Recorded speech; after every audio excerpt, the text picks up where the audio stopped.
Hello learners, welcome to this video lesson. Today we are going to discuss another topic of your course. The title of the topic is Access and Enrollment in Education.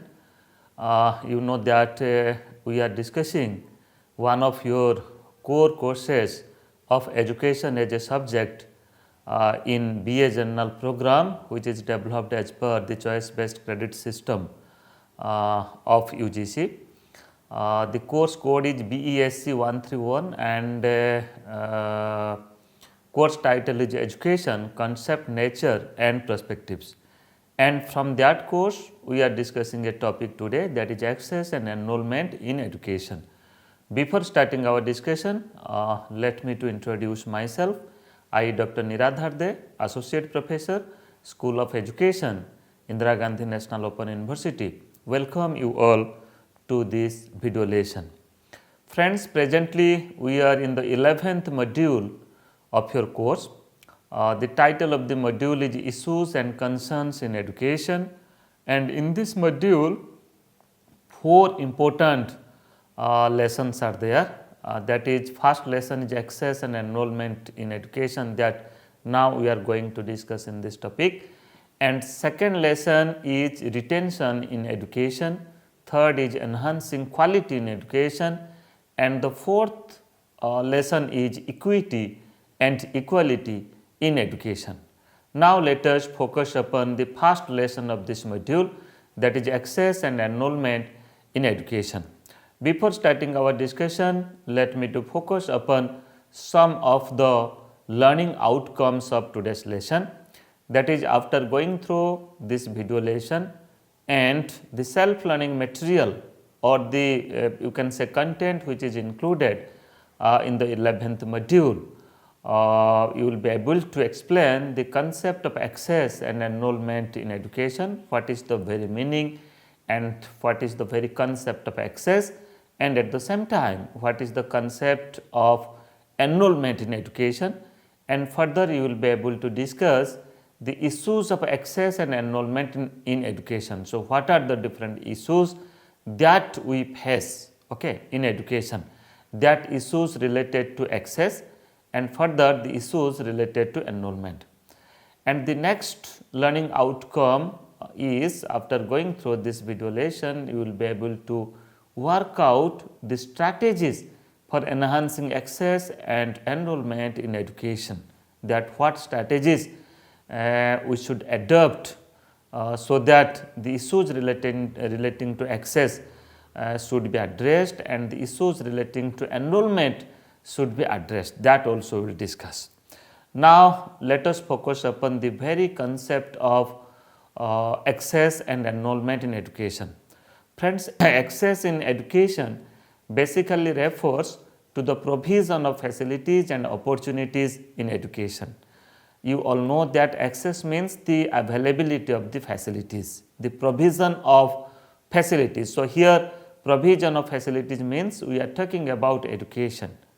So, here the availability of educational institutions, it may be the school, and whether the learners, the children at their native place, at their local areas, whether they are getting educational facilities or not, whether they are at the school in their locality or not, within their reach or not.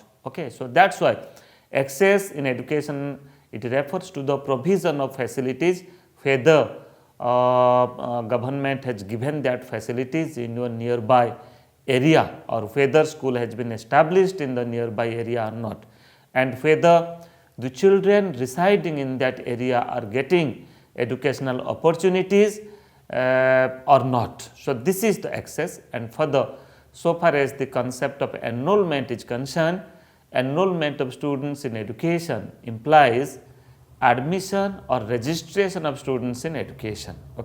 So, if there is the school, if there is the access, if there is the availability of the schools in the nearby, and further we have to ensure that whether the learners are or the students are coming to the school or not, whether they are registering themselves or not, whether they are attending the school or not. So that is the enrollment. So many a time what happens, you will find that still we have not achieved the 100% enrollment. Okay. Even if in the neighborhood areas you will find that many children, they are not coming to the school. There may be innumerable factors, there may be many reasons, but you will find that the students, they are engaged in different activities in the society, in the community, in their family. They are also involved in their family business, family profession, family occupation, but many a time you will find that there is a crisis, there is a difficulty in enrollment. So this is the concept of enrollment, that is the registration and that is the admission, whether all are getting admitted in the system of education or not. Further, we can say that access is a precondition for enrollment in education. Okay. Enrollment is not the precondition, rather first condition is the access, and the next condition and the further condition is the enrollment. In access, you can say that the facilities should be provided first, schools should be established first in the nearby area, in the nearby locality, in the neighborhood area, and after establishing the school, then further our concern should be whether the children residing in that area within the jurisdiction of that school, whether they are attending the school or not, whether they are taking admission in the school or not, whether they are registering themselves or not. So that is why access is a precondition for enrollment in education. Further, now let us focus upon, if I will say about access for school education particularly, access in education.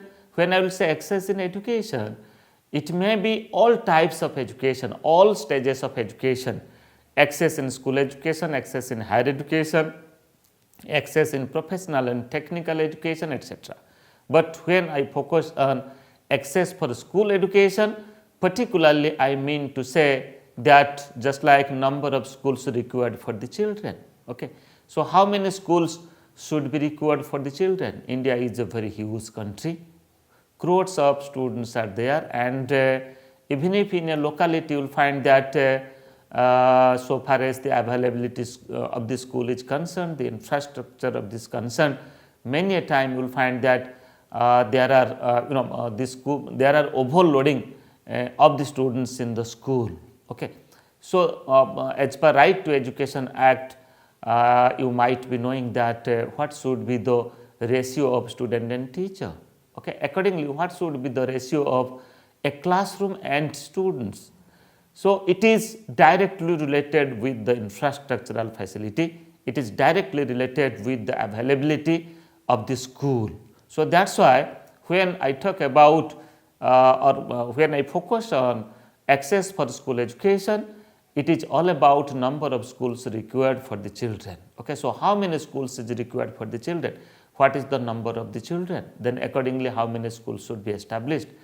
And further, after establishing adequate number of schools, then our further focus point is that is infrastructural facilities in the school, whether all types of infrastructure is available in the school or not, whether classrooms, well equipped classrooms are available in the school or not, whether there is the facility of library, there is the facilities of laboratory and other types of equipments, other types of infrastructures in the school, it is there or not, whether there is the availability of teaching learning aids in the school or not, okay, or other resources also which is directly or indirectly used in education. So this is another point so far as access for school education is concerned. And the third point is location and distance of the school. Okay. So if there is the availability of the school, then what is the location of it? What is the distance of the school from the home of the child? Many a time, particularly when we say about the lower class, okay, it may be primary classes, it may be elementary classes, it is not possible that the child will walk 2-3 kilometers and they will attend the school. So that is why as per the provision, there should be a neighborhood school within the distance of 1 kilometer from the neighborhood of the child, okay, from the home of the child. So, if schools are not available within the radius of 1 kilometer, that means the child may face difficulties, may face problem to attend the school. So, that is why location and distance of the school is also another access for school education. Many a time, if I will talk about remote India, if I will talk about rural India, you will find that children they are just crossing river to attend the school, because the river is at the other side of the village, and many a time the school is at the other side of the village, and many a time you might have gone through such situations that the school is at the other side of a hilly area, or the school is at the forest area. So, many issues are there, many concerns are there so far as location of the school is concerned and distance of the school from the home is concerned. So, that is why it is also directly related with access for school education. And further, teaching learning facilities in the school. So, first of all, if school is there, infrastructure is there and location is good, then after it also come under the access that whether teaching learning facilities is practiced in the school or not, whether teachers are teaching the students or not, whether teachers are actively involved in the teaching learning process or not. Okay. So, regular classes are going on in the school or not. So, these are the certain things that is related to access for school education. And further, if I will focus upon education as a right, then it also talk about that there should be access and enrollment and quality in school education, quality in elementary education. I can say that the 86th Amendment of Indian Constitution, that is in the year 2002, provides right to education to all children in the age group of 6 to 14. So, it is the right as per the Constitution, as per the constitutional amendment, 86th Amendment of the Constitution, that the child, it is the right of the child to get elementary education in the age group of 6 to 14. It is a type of fundamental right that no government, no state will deny for elementary education of the children. Rather, it is the responsibility of the government, it is the responsibility of the state government to provide compulsory elementary education to the child in the age group of 6 to 14.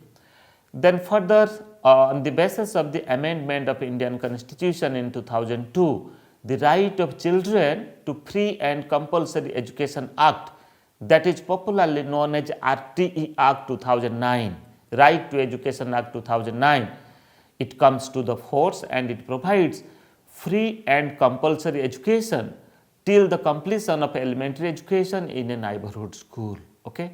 So, as per the RTE Act 2009, that now the government, or it is the duty, or it is the responsibility of the state to provide free and compulsory education to all the children within the age group of 6 to 14.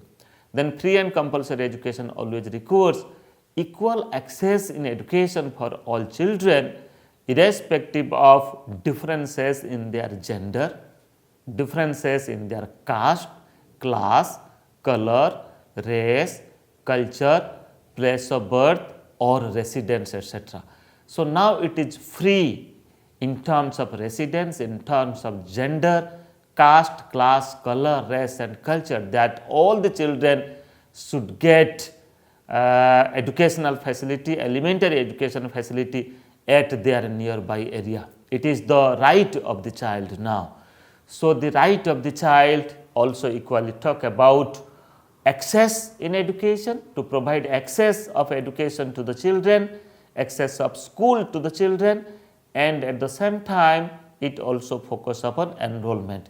It also focus upon whether the children are getting admission or not, whether quality teaching is going on in the elementary classes or not. Then, if I will focus upon Government of India's flagship program on education, just like we can focus on the Samagra Shiksha Abhiyan that subsumes the three schemes of education, that is Sarva Shiksha Abhiyan, Rashtriya Madhyamik Shiksha Abhiyan, as well as teacher education. Earlier, Sarva Shiksha Abhiyan, Rashtriya Madhyamik Shiksha Abhiyan, as well as teacher education were different part, different entity. But now all these three part of education, it may be the schemes of education, it may be Sarva Shiksha Abhiyan, Rashtriya Madhyamik Shiksha Abhiyan, RMSA, and teacher education are part of Samagra Shiksha Abhiyan. Okay. And Samagra Shiksha Abhiyan, the objective of Samagra Shiksha Abhiyan to provide access to education to all the children, at the same time to enroll the child and to provide them quality education. Then further we can say that Rashtriya Uchchatar Shiksha Abhiyan, that is the higher education system, it includes programs and schemes on education for promoting access, enrollment, achievement, etc. at different levels of education, extending from the level of basic education to the level of higher education. Okay. So friends, it may be Samagra Shiksha Abhiyan or it may be Rashtriya Uchchatar Shiksha Abhiyan. They, all these you can say programs of education, it focuses on access of education, promoting access and promoting enrollment also, achieving enrollment also, and at the same time quality achievement or the quality education, it also focus on quality education. Now friends, let us focus upon some of the issues of access and enrollment in education. First of all, I have already discussed, again I am just focusing on first of all location of the institution. This is also one of the issue, that where the school is located, what is the distance of the school from the neighborhood of the child, and what is the location of the school, whether the location of the school is in a hilly area, is in a forest area, is in a isolated area that is far from the village, that is far from the community, okay, and whether it is in such a location that the children are crossing river, crossing bridge and crossing certain difficult road to attend the school. So that's why location of the institution, location of the school is also one of the issues so far as providing access and enrollment in education is concerned. Then lack of adequate number of institutions, we have already discussed that whether adequate number of institutions are available or not, okay, whether the children are walking a long distance to attend the school or not, okay. So that's why lack of adequate number of institution is also another issue so far as access and enrollment in education is concerned. Then poor facility in the institution, the facilities that we are providing, whether we are providing adequate facility or not, whether we are providing you can say adequate number of classrooms or not, whether we are providing adequate resources to the students or not, to the children or not, okay. So that's why proper facility in the institution is also another issue so far as access and enrollment in education is concerned. Then further, poor condition of the family. Many a time the socio-economic background of the family also matters a lot so far as access and enrollment in education. Because of the poor economic condition of the family members, many a time they are unable to send their children to school. So that's why it also creates certain difficulties so far as access and enrollment in education is concerned. And further, cost in education also. Nowadays you might have experienced that beyond the government system of schooling or government system of education, if I will focus on the private system of education, mostly it is highly costly, okay, and the parents they spend a lot to provide education to them, But here many a time it also create difficulties, that is the cost in education. It is not possible for the part of poor family to spend a lot, to contribute a lot so far as money is concerned for their education.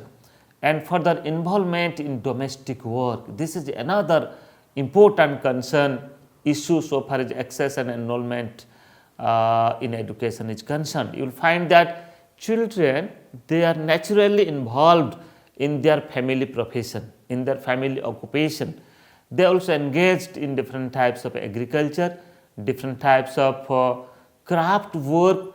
If the family if the family is involved in any type of craft work, you will find that the children, they are also involving themselves in that domestic work. Even if you will find that the young age girls, they are involved in many domestic work, they are involved in household work and such things, because at the childhood days it is the day of education, it is the time for the proper education of the children, and many a time it is not possible because of involvement of the children in different types of domestic work. And further, illiteracy and a lack of awareness of the parent, it also creates hurdle in access and enrollment in education, because of you will find that the many parents are illiterate, they have not studied, they do not understand the value of education, they do not understand that the implications of education for future, for constructing, for developing future of a child, and at the same time they are also not aware about education. And further, another important issue, that is social and cultural norms. Okay? So, because of the social practices, because of the cultural practices, many a time it also creates hurdles for access and enrollment in education. Friends, after discussing access issues in access and enrollment in education, now let us focus upon some of the strategies for enhancing access and enrollment in education. So, what strategies we should adopt for achieving access and enrollment in education, for providing right education as per the right of the child, as per the Right to Education Act 2009. First of all, the strategies that can be adopted, just like arranging proper transport and communication facilities to the educational institutions. If the educational institution is a little far from the habitation, if it is little far from the neighborhood, then proper transportation facilities should be given to the school.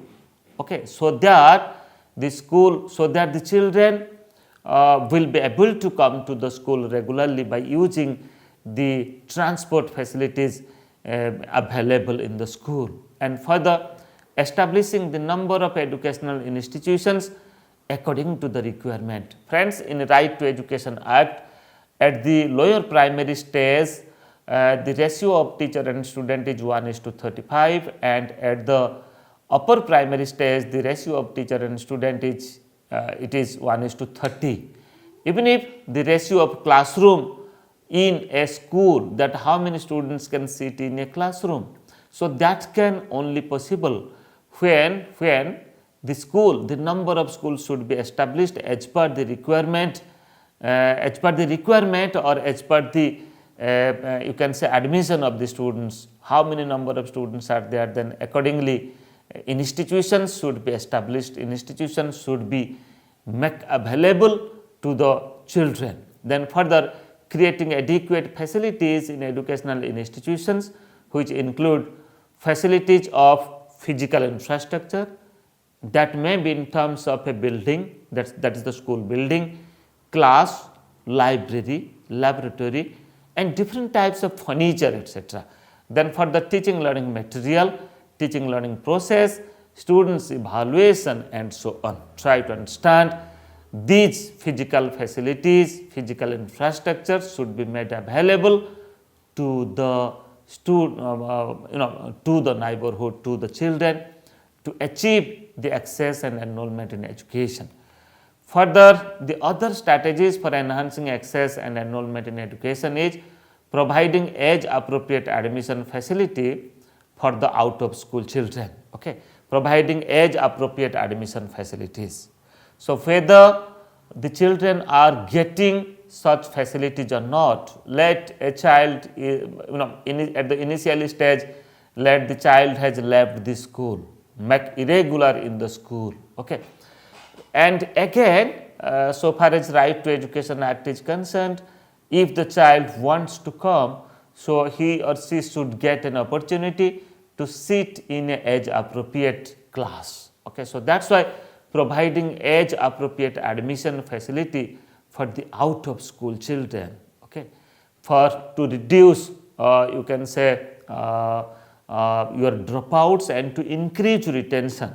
So, such things we have to apply, we have to adopt in our system, and further establishing residential and or mobile educational institution wherever required. Residential schools should be established. I can give you the example, especially at the tribal areas you will find that Kasturba Gandhi Balika Vidyalaya is there, and many places you will find that there is the residential facilities that is provided specially for the SC and ST students, scheduled caste and scheduled tribe students. So, that is why by doing this, some extent of issues relating to access and enrollment in education can be addressed. So, establishing residential and or mobile educational institution. Many a time mobile vans can be used or institutions can be established in the nearby place, and further that can be moved from one place to another place. So, in this way education should be provided to the children as per their need, as per their locality, as per their availability, and further providing awareness and counseling for the parents regarding the education of the children. Parents should be aware. In Right to Education Act, you will find that there is a compulsory provision for SMC, that is called as School Management Committee, establishment of SMC. And how the SMC will be constituted? In the SMC you will find that the local government, parents, community member and teachers, okay, so they will be the member. So, that is why there is the need to develop or to provide awareness to the SMC member, awareness to the parents, okay, awareness to the other member, even if the local government, to the sarpanch, to the ward member, and further making education affordable for the students. So, how to reduce cost, how to make education cost effective, okay, how to provide education in a very minimum cost, in a very affordable cost. So, that is also another strategy. By doing so, we can develop, we can achieve access and enrollment in education. Further, adequate funding must be given for education. Friends, funding means the expenditure that the government incurs so far as establishment of school and education is concerned. So, here adequate funding should be there in establishing the school, in appointing the teacher, in dispersing the salary, at the same time for the development of other resources, other infrastructure in the school. The other strategies for enhancing access and enrollment in education is just like opening alternative modes of formal education like distance education, non-formal education and open education system, etc., to meet the educational demands of those students who cannot enter into formal education. Try to understand here the alternative education system that may be in terms of non-formal education, distance education and open schooling or open education system should be developed. Because many a time you will find that the children, because they engaged in different types of other work, that is why they are not able to continue their education.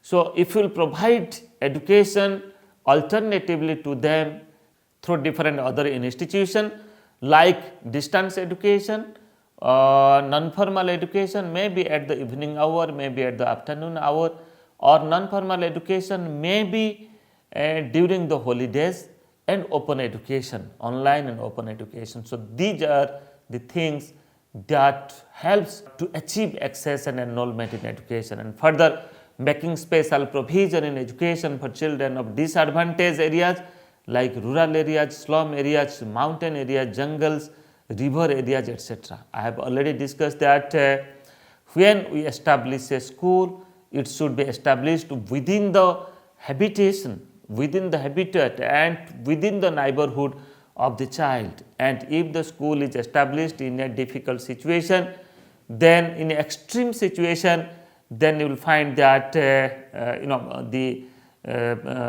required access and enrollment in education will not achieve.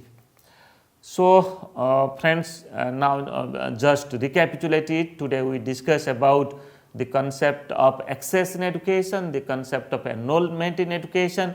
Further we discuss the provision of Right to Education Act 2009 so far as access and enrollment is concerned. Then we discuss some of the issues of access and enrollment in education, and equally we also discuss the strategies, what strategies we should adopt to address those issues and enrollment in education. After going through this lesson, I am just focusing upon some of the important questions, and I am very much sure that you will be able to answer these questions. Just like the first question is define concept of access and enrollment in education.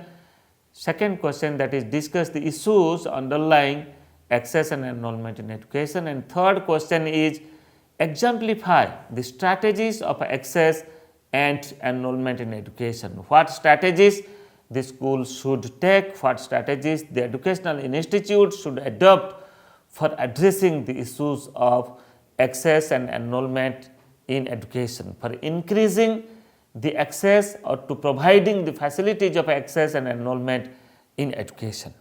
In our next lesson, we will discuss other topic from this module. Thank you.